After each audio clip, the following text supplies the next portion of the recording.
Hi, welcome to week 3. So I want to walk you guys through what to do this week, and because some things have changed a little bit, and how to unlock stuff, just because that might be a little confusing. So I am going to minimize myself over here. So when you look at the week 3 module, when you look at it, there's a good chance that what you see these unlocked, but you see the rest of this as grayed out. So the way this is going to work from here on out is I want you to start with the first thing. So you would click on this, read about it, core values and beliefs. Go through this part, read about all this stuff, learn about core values and beliefs. There's some videos to watch. Here's a lecture of mine where I explain what basically the chapter talks about.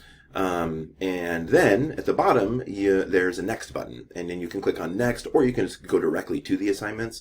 If you click the next button, go to the next assignments, it should open up the next thing, which I just clicked the next button, and here we are. Then we go to the next thing, which was the terminology journal, core values. So there's my lecture again, talk about specifically, let's focus on the core values part of this week. Tells you when it's due, what to work on. There's some examples, which is really good, and the rubric. And the bottom, beneath all that, there's another next button. Click on that, and then you go to the discussion. And the discussion's about what gets to you, right? What kind of things annoy you? What gets to you? So this scope is open to you all week. I want you to go through this. There's a video to watch.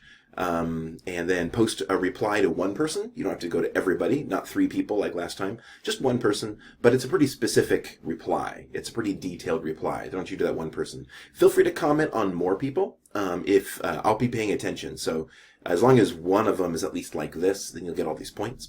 And then when you're done with this, hit the next button at the bottom. And then you'll go to the last thing to do for the week, which is a reflection on love languages. So the theory of love languages, in case you've ever heard of that, is this idea that we don't all experience or express love in the same way. Maybe you've thought of the idea of gifts. Gifts is a good one, I think, because some people put a lot of thought into gifts, and when they get a gift, it's a really big deal. I'm one of those people. But some people don't care about gifts at all, and they hate having to think about giving gifts. To them, it's just stress.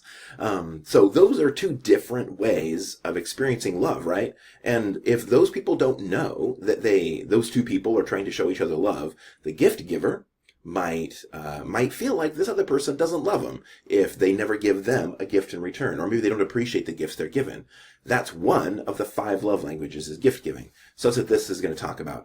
It's a good thing to explore for yourself, not just for your dating relationships, although it's really good for that, but it's also good for your friend relationships, your family relationships. Those are all love relationships too, but it's especially valuable in your dating relationship.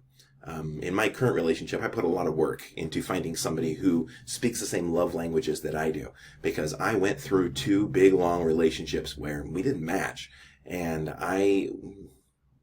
it gets frustrating when you put a lot of work into saying I love you to somebody and they don't say it back, or they don't hear you, right? So this is helpful stuff. So that's what love language is. Go ahead and work on that. And I walk you through exactly how to format it, and there's some video to watch. You're going to be watching clips, so this is fun. This is fun stuff, I think. And then there's an example, so go ahead and follow all this. There's the rubric, and when you're done with that, you're done with the week. So hopefully that makes sense. Let me know if you have any questions, and I'll see you guys on the discussion boards.